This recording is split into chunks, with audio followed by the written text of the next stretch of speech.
felt bitter, I suppose. You know, your old bit of dad. resentment and stuff. Yeah, and the old dad was a bit of a chap, I suppose. You have a long thing to live on up to. By the time I was 21, I was doing 10 years in prison for armed robbery.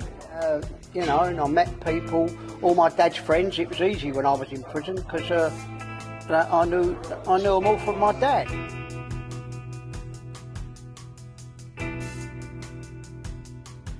Your dad was quite a notorious guy. Very notorious. Yeah, notorious guy. My dad, and you know, as I said earlier, we didn't like each other. Even when I got nicked, he went, "What, you think you're a gangster?" And I said, "You just like looking at yourself."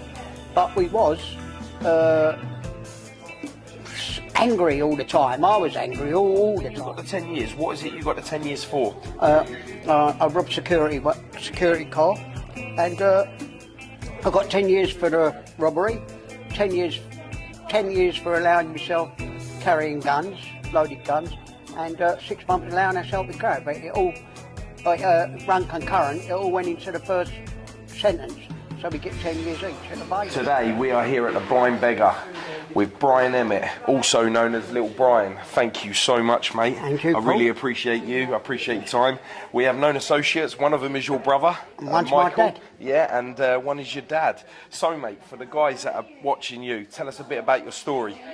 Well, I got in a lot of trouble when I was young, mainly because my mum and dad broke up when I was young, and I sort of done detention centres, young wire offenders homes, and I think a lot of it was how I got into trouble was my mum dying early, at an early age. When I buried my mum at 16, and I think I always hated my dad, and I sort of turned to crime, and I felt bitter, I suppose. You know, your old bit of dad. resentment and stuff. Yeah, and the old dad was a bit of a chap, I suppose, and you have a long thing to live on up to. And then by the time I was 21, I was doing 10 years in prison for armed robbery. You know, and I met people, all my dad's friends. It was easy when I was in prison because I knew them all from my dad. Yeah, your dad was quite a notorious guy. Very notorious. Yeah, notorious guy. So did you feel like you had a lot to live up to or expect? Yeah, I think so. I think what it was, a lot of it was like as I was growing up, it was always about my dad, and you know, as I said earlier, we didn't like each other. Even when I got nicked, he went, "What, you think you're a gangster?" And I said, "You just like looking at yourself." But we was angry all the time. I was angry all the time. But I find that as you get older, you do sort of get used to understand it more. Yeah, I think with age comes wisdom, you know, and you do mellow out a bit, and you do start understanding why things were the way they were. I mean, you know, the era that you guys grew up in, you know, making your dad make you be tough was kind of like the thing to do, wasn't it? Yeah, because when you got nicked, I got nicked by the old flying squad, and you know, things was different. Prison was different. We was category A. We never had. We couldn't do this. We couldn't do that. We had sold mail bags. You know, I met so many of my dad's great friends. John the Boss, great safe breaker. You know, I was away with my mentor, Charlie Richardson. He looked after me really well, big old Charlie. Yeah. And I met so many nice people, real proper people. Is this when you done your big time, the 10 years? Yeah. Can you tell us a little bit about that? Yeah, when I was in there, I was away with Sammy McCarthy. There were so many of them. Bruce Reynolds, the train robbers, all of them. And I just find that I didn't even learn a lot when I was in there. I think I got married when I was in prison to my first girlfriend. I was only 22. You asked her or she asked you? Yeah, well, we sort of done it together, and then I come out and remarried her anyway when I come out. But prison life then was a lot harder, but it was easy because we had proper people around. Yeah. People of today, I don't think they're as proper as what they normally are. I agree. But I just say it's just a waste of life, 90% of it anyway. Yeah. A lot of people who have spent a serious amount of time in jail do come and say that it was a complete waste of time. But my dad when I was in prison, I learnt a lot about my dad in prison, mainly from his mates, to realise how he was. He was really. Did you feel like when they were telling you, you didn't really know who he was because you never saw that side? No, because I never see that part of him. But he was a very angry man, and I think me and Michael, my stepbrother Michael, I think we both had the same sort of experiences with our dad. You know, my dad left my mum, and I think we've all been in that role play a lot with it because of the way that he was. But I think my dad didn't have a great life, which I understand now more than so. That he didn't, because he had a row with his dad. He beat his dad up when he was young after catching his mum. So I think that it's all happened just, you know, like that. And it does take you a lifetime to learn things. And I got a bit mellow when he got home and he got dementia. But in the prison, going to the prison, there was fantastic in Mason when I was in there. You know, there was proper prisons in there. But we had different rules in there. We ain't got what they got today. Yeah, no, I agree. You know, I was Cat A in Wandsworth and in Brixton, and you couldn't go anywhere. It was banged up 23 hours and all that. You had to put all your clothes outside. A lot of mental health problems have been locked a lot up. of mental health problems. And I found that I've had trouble dealing with them most of my life anyway. You know, you still get hang-ups about things you've done, things you ain't done. You know, and I just think that the world, it just goes round. And then when it's got back to them bits about knife crime and things like that are going on of today, you wonder why the kids are doing it. You know, it's never going to change. It was, even when I was about, I didn't even like football, but I supported Chelsea, and I was a Chelsea hooligan. And there was knives about then, so I don't think it's got to change. Yeah, I think there's always been a problem with knife crime and weapons in general, you know, guns and stuff, because it's always been about, you know, like, you know, we're at the Blind Beggar. This is where one of the Greys shot some Cornells, you know, Cornell. like, and this was, we're talking, what, 20 years ago, 30 years ago? Over 20 years. I'm 70 now. I've been out of prison, really, 40 odd years. Yeah. And what I say to people, it is just a waste of a life. But prison, I did learn a lot from prison, In a bad way, or just learn about yourself? In a good way. You know, all of them, Bruce Reynolds, Charlie Richardson, Chris Labriano, Tony Labriano, they all learnt things in prison.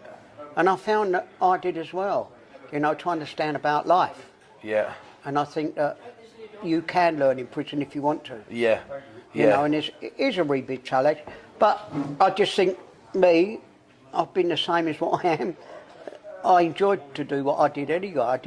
It's no regrets. So when you got the 10 years, what is it you got the 10 years for? I robbed security car, and I got 10 years for the robbery, 10 years for allowing myself carrying guns, loaded guns, and 6 months allowing myself to carry. But it all run concurrent. It all went into the first sentence. So we get 10 years each at the Bailey. And you know, it was different then. You got nicked by the flying squad and all people like that. Getting nicked by the flying squad, going to the Bailey, then getting 10 years and going to a Hackney prison. You know, we took all the pellets out of the shells and put rice in them. Don't they class that as it's just a terrorism? Because I remember Kevin Lane told me something like that. He told me something when he'd done something like that. But I think when you go to prison and you're with some real top people, Freddie Foreman's and the likes of Charlie Richardson, Eddie Richardson, all people like that, I think that I was in a different league. You know, when I gets into prison, they went, "Who's the little fella like?" And they went, "Oh, it's Brian Emmett's boy." But I knew all big-time gangsters. Well, they call them gangsters. I don't know what that word means, really. I mean, a lot of the time, you know, especially when I'm podcasting these days, and they say the word gangster, everyone says, "I hate that word gangster," it's because not such a we thing. was just living, and it was just the way it was, you know. Like, you look at any of them, Terry Ellis, Linda Carver, and all them type of people who've wrote books. They never class themselves. Terry absolutely hates the words. We was actually just going out and getting a living. I did speak to Terry. Terry said he goes, I hate that word. I hate it. And on the podcast, you'll see that I've done with him. He says, I hate the word Same gangster. as him, Bobby Cummins. You know, I mean, he was only little. He's a friend of mine. And as I say, you've got all them type of people. you know, Ray Hill and all them. You've done a podcast with Ray. I know Ray's you've done quite a few of them, haven't you? Yeah, yeah. But they all say the same. Ray's definitely 100%. We never went to hurt anybody. We only went to go and nick a few quid, or we only hurt our own people. We never hurt any strangers.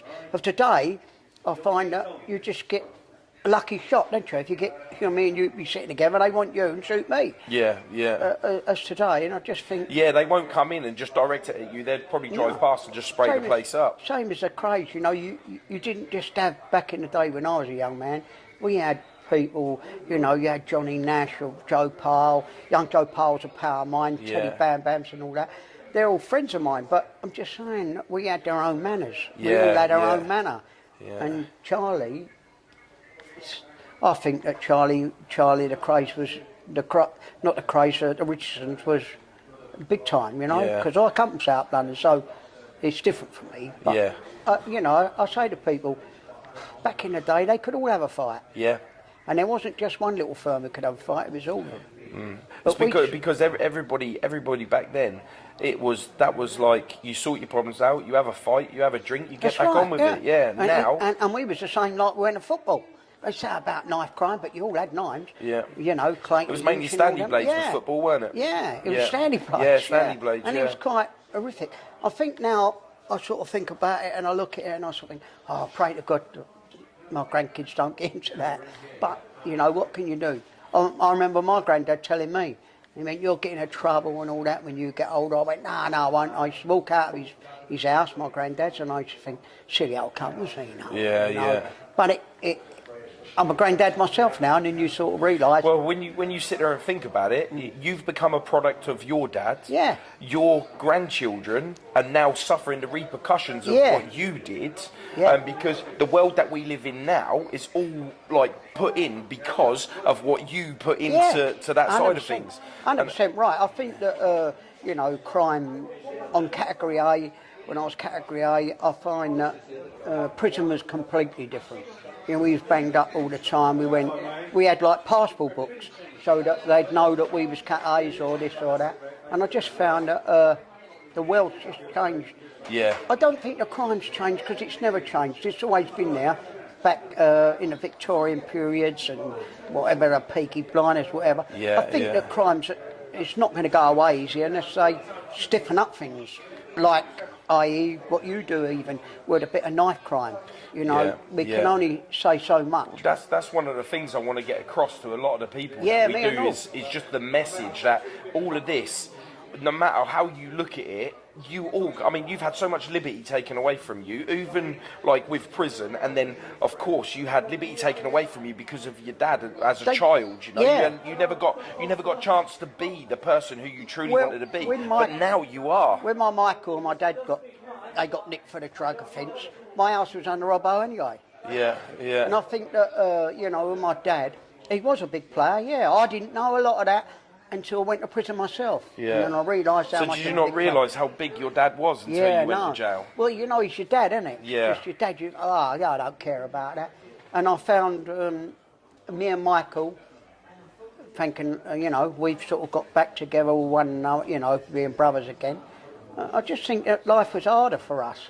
You know, especially me, back in the day. Yeah. I lived on the streets. My mum died when I buried my mum when I was 16, as I said. Well, must have and been then really I was on hard, the streets. So I've been in and out of little young offenders' homes. And then I got 10 years when I was 22. Then I come home and then I went away again. Then I sort of done a few drugs. And then I thought, oh, do you know, this is just a waste of time. And then that's when I went sort of straight up, got a building company and sort of went. And it's only you who can do it.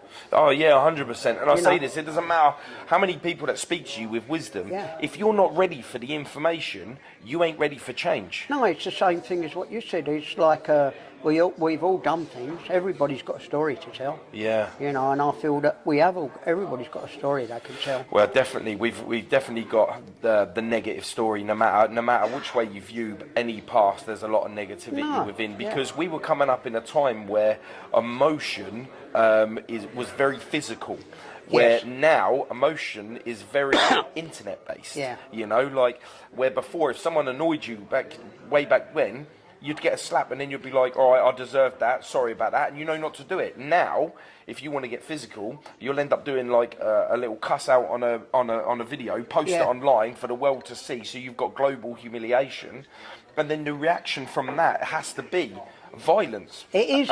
It does really rely on a lot likes of you and myself and other people who do these podcasts to try and put it across to people. Yeah. It's okay being a big man. It's easy to be a big man. Do you know what I always find nowadays? Being a big man is walking away. 100% right, Paul. 100%. You can't have it any other way. Because if I'm walking away, I live tomorrow, and because I live tomorrow, I can show my kids the right direction. And I think that we all want a better life for our grandchildren and our kids in general. 100%. I'm not at the grandchild stage yet, so I'm keeping my daughter under lock and key, mate. I'll keep that grandchild thing for a wait for a minute. You know what? But we all get up. We all get there eventually, and I just find that we've just all got to do our little bit, what we can. Yeah.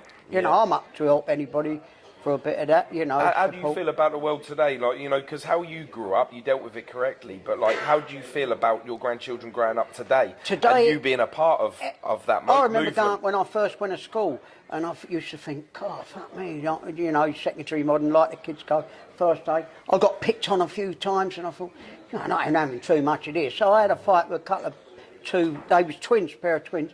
I ended up whipping their ass in the playground. That was it. It was game was over me. Then I used to have people knocking around my mum's house, and she'd go, "Your boy did this to my boy," and my mum would go, and I'd say, "Mum, I ain't gonna do him, Mum. Look at the size of him." My mum would take my side, but she'd look at him. She'd go, "Yeah, well, how's he done that?" Yeah. But then I got into even more crime. I think, you know, my mum died. I was a football thug, as I said. I just think crime of today. Football is nothing like it was when we was there. Definitely not. We was in the stands, weren't we? We had a puncher. And I think with football back in the day, you actually had a passion for the sport. Yeah. And for the love of football. Yeah. I think now it's just an excuse to get out of the house and that lot. Today, I think crime's the same. Yeah. Crime's just all on computers. But we had it easy. My time, I had it a lot easier than a lot of them.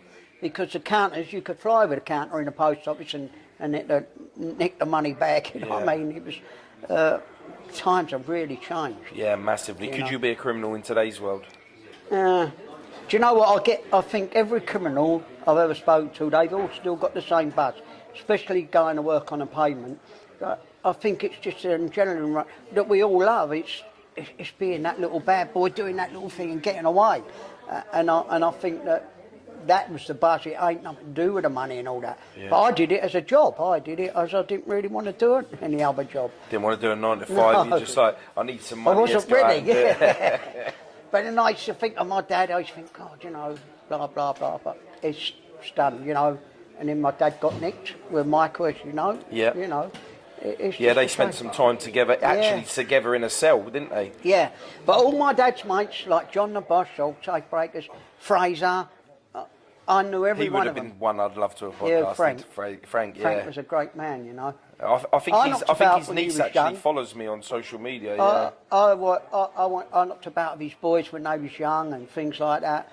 It ain't hard, is it? You know, all the fathers have had sons, and we all sort of grew up with one another. Like my dad was with Big Joe Pyle, and I knock about with young Joe Pyle, and I think that it just stays where it is, doesn't it? Yeah, yeah. But I think that as you get older, the more you learn, the more you understand. Yeah, It's dangerous. Oh, very much so. You know, and even, like, say for instance, you was how you was back in the day, and you've met, how old are we today? 70. You're 70 years old today, yeah. Kids of today are not even making 16 years old. They're not making 16. Years ago, they used to execute people and things like that, and first of all, we used to hit them with bats. We never had guns. Yeah. And then when they took the law went, we're taking the gun law off. We all picked up guns and goes to work with it. Yeah. But you know, I think that of today, they ain't going to stop. They ain't going to stop it. Yeah, I mean, they need to harden things up more. 100%. Prisons, I've been told, are a lot easier now than they was when I was a boy. Yeah.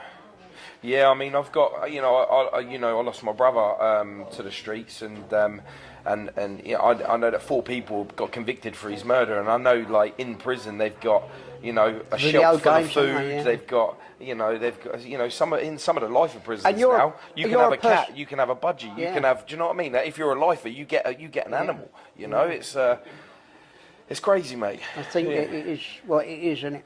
Yeah. You know, and you've been there. Yeah, it's So hard. nothing, yeah. But the thing is, I've never ever been on the victim's side until I lost my brother. So No. I was always a very hands-on, aggressive kind of guy, and you know, I never ever once thought about any of the damage that I'd caused along the Yeah. way. This is why I turned around and said to you, like, we're a product of the way that people Yeah. are now, especially you guys, because you I guys were reckon like that. the real deal. I say that about, you know, we never hurt anybody who didn't need to be hurt, Yeah. or if it was gangs or little bits of that. We never went round and hurt innocent people. And that's what I can say about us. We was more gentlemen than we was what's We didn't do it. We did it for our loved ones. 90% of us did anyway. Yeah. And I just think of today, they don't. Yeah, it's crazy, man. It's crazy. It's crazy So you world. got into the whole like robberies and stuff like that. Did you ever get involved in any of the importation that like you and your brother and your dad did? Did you ever get involved in any importation? No. I ran a few bits and pieces with people. I had a couple of people. I've seen quite a few things in my time. Yeah. But I'm just saying, of today, what can you get of today? You can't get nothing now. And so does the world going to get worse? The only way that we can prove that the world isn't as bad as what it's turning into is if we stand and make a difference now. Yes, and you've got a lot of work in front of you. And I'm willing to take it on, you know. Yeah, And I admire that. yeah, and it's proof because you're here on my channel today, proving that life just isn't acceptable. And on top of that, you understand your regret and the damage that it's caused for your grandchildren. So, like, this is proving that you understand that what you've done in the past is going to affect your grandchildren of today. The only thing I say to it, I do say it to my grandchildren, I say it to a lot of young kids at a day. Listen, anybody can go out and rob bank or do this or do that. Obviously it's a lot harder than when I was young, but there's a consequence to life. No matter if you've got a knife, gun or robber, whatever you're going to do, let me tell you, at the end of the day, you'll be exactly the same as me. You'll go to prison at a young age and you'll come out at an old age. Yeah, once that And time has that's been it. taken, that's one thing you And can't replace. if you're prepared to take the consequences in life, crack on. Because that's I never ever get why people work so hard to cause so much destruction to get something shiny. Yeah. But they're happy to lose the time. They'll never get that back, and they're happy to do everything they can to get that. But then they won't put that same effort in to producing something positive, so where you still get to keep your time and you get to spread that positivity on to progress to. I will say to better about levels. Mason, when I was young, they had, you know, Charlie Richardson for one. He got open universal degrees and all that. He was quite a clever man. They had a lot of things in prison when I was young to make people get a job and, you know, help them be a painter and decorator or bricklayer or engineer. And I find that prisons of today, they don't do it so much now. Yeah. They're all on remand and they for years. Well, the courses that they do now, they focus more on helping you find yourself. So, like the courses that they put you on now, instead of trades, they'll help you do like anger management course, and they'll help you do like therapy, so you're not so angry in a relationship, and you know they do all that. I spoke to a guy the other day on the phone who's in prison, and he said he goes, I've got about 6 certificates now, and I said, what were they for? And he said, I've done one for anger management, I've done one for, you know, make sure that I don't hit another woman again. I'll do this for, you get a lot you know, of that in and prison. so he's coming out with life skills about like how to manage himself, but what they're not doing is once he's had a drink, all of them certificates will just not be worth it. I think years ago when I was a young man, men didn't like. I never used to see a lot of that men eating women and things like that. I was a victim to that massively with me dad. You know what I mean? So I heard it a lot. I never physically saw But it. I was going to say that how I was brought up. I think I was brought up because of my dad and things like that, and I did have a hard childhood, I suppose. And I do know one thing: kids listen. Did you find that you had a hard childhood because you had so much anger and hate. And for my dad, yeah. Yeah. Yeah, because of what he did for my mum. I used to say, why you left my mum, sort of thing, you know, and left us, you know. And my dad was had quite a lot of money back in the day, you know. And I used to hate it. I used to think, God, you know, like, because he was my dad and he got married and he left Michael's mum and he got married again. And I used to think, God, there's something wrong here. And I never wanted that for my kid.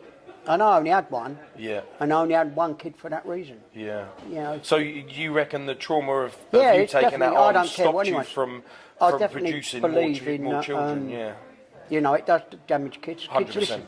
They listen, whatever you do. You might be rowing indoors. I tell my kid, I used to tell my daughter and her son, and I say, stop arguing in front of the kids. Yeah. They're listening upstairs. You Yeah. think they got the door Yeah, shut. you think you can't listen, but trust me, I heard And now everything. I learnt that because my grandson seen me on YouTube at a funeral, and he went, I'm sure Granddad knows it's in that sort of life, Mum. And he was only young, and he seen me on YouTube going to a gangster's funeral. I think it was Tony Labriano's, and me and my wife. And they questioned that. Don't know, they sort of go in my daughter sort of then got to tell know them people, yeah. And it is telling them. You know, I told my grandkids, I said to them, listen, I have been in trouble. I tell them for that reason. And I go, but if you want to do it, crack on, but sure, there's a consequence. And there's a consequence for everything in life. Yeah. But kids do listen.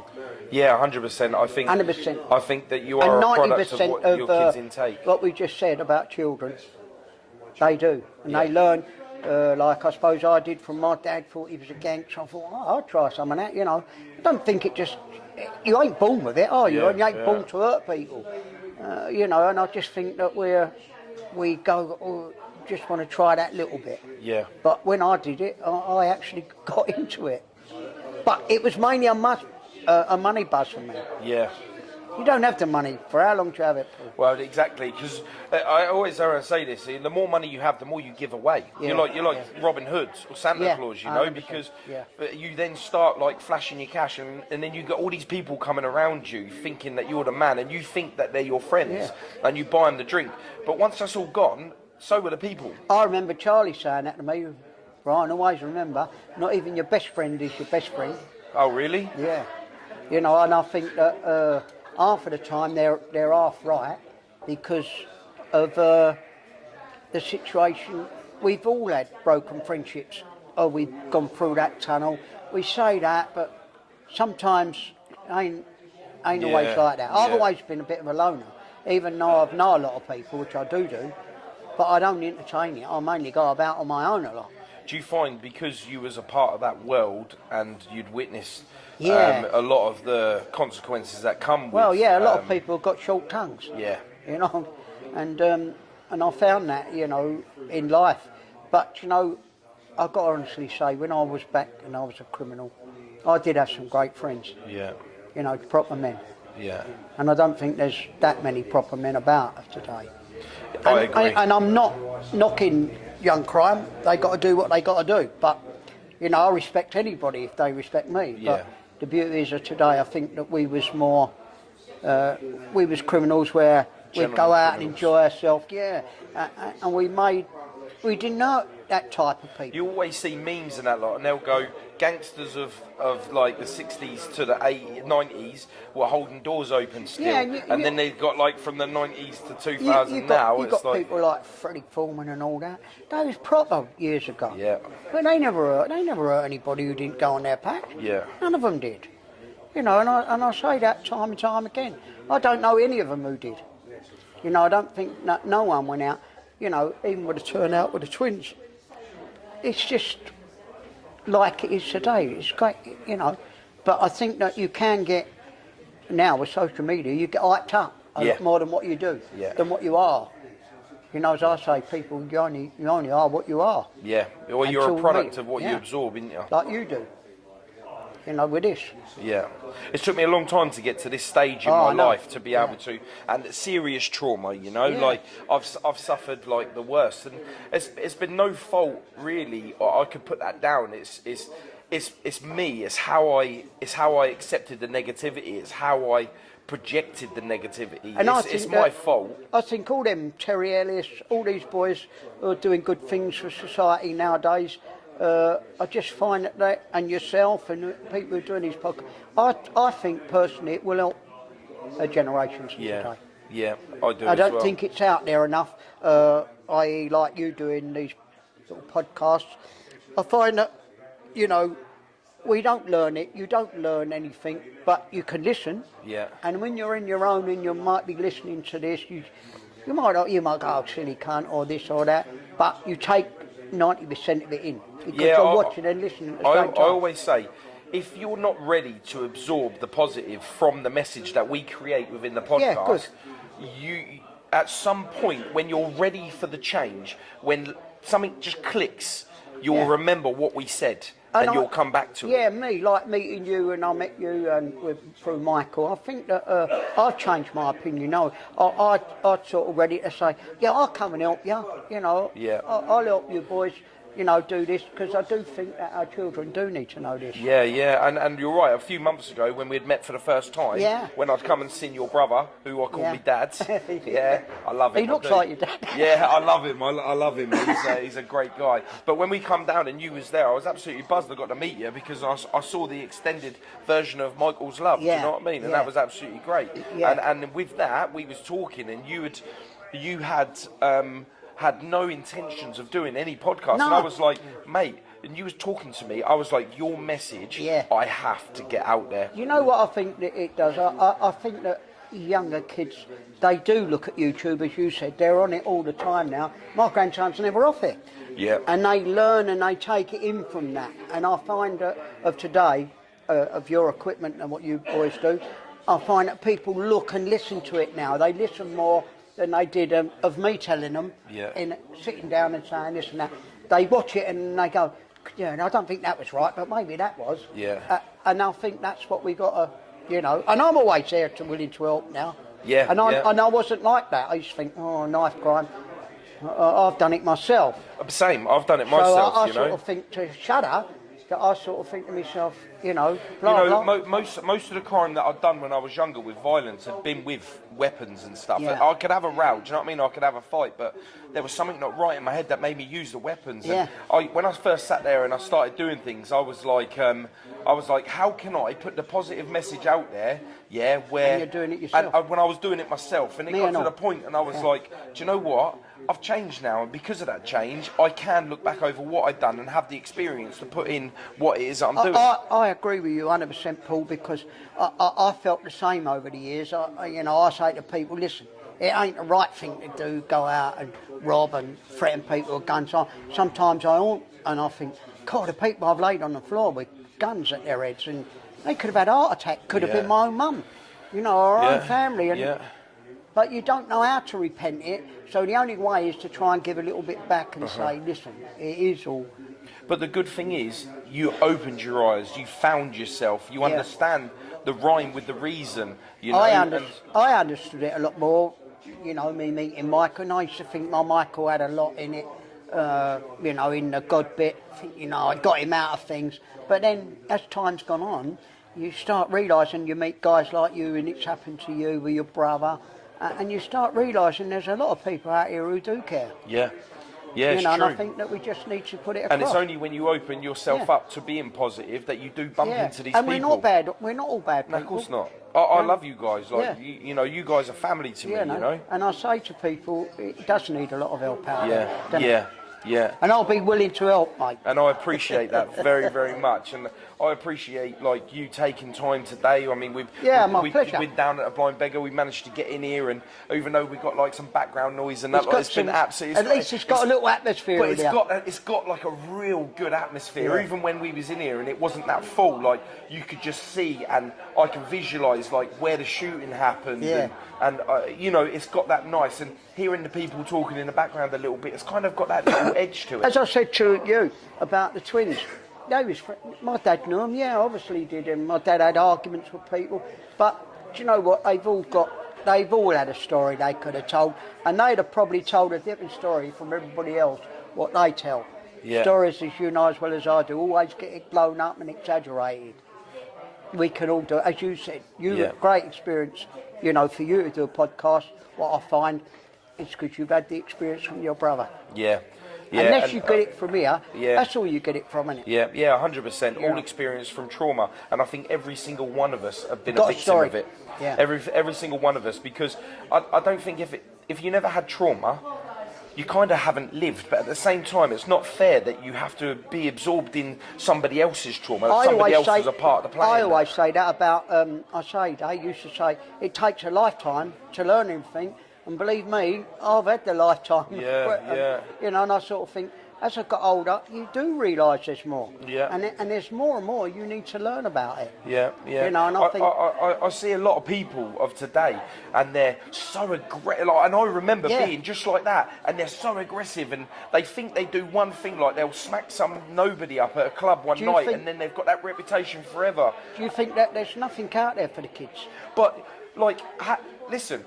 It's not like you say there's nothing out there, but in theory, if you think about it, the iPhones, we've got iPhones, right? We've got access to eBay, we've got access to marketplaces, yeah, that's what I'm saying to you. And then from that, we've also got access to filming from an iPhone. When I first started these podcasts, we done it on the iPhone. The only reason why we went to camera is for volume, like and the mics and stuff. Yeah. But the beauty is that kids are watching it, as you said earlier. Kids are watching it a lot more now than they've ever did. My podcasts are being played in colleges, they're being played at youth clubs, they're being Even played all over the world. I remember when you called podcasts iPods. Yeah, that's it. I want to do an iPod. I was like, they went out of date a long time ago, and he went, them interview things. It is true now, isn't it? People are looking absolutely brilliant. You know, there's loads of them doing it now. Yeah. And I'm glad, because I do this, I get to make. Look at what we've done today. We've come down here today. You know, we've podcasted Maureen Flanagan, you, and more. And I've met some more people down here. You know, my old friend Fran. Yeah. And there's a load of them come down, and I've met some absolutely amazing people today, and I had an amazing experience earlier on, and you know, that was just absolutely good, you know. It was a pleasure doing it with you. And I really appreciate you doing this as well, like really. And when you want me to help you with knife crime, I will. Okay. 100%. I really appreciate it, man. Thank you so much.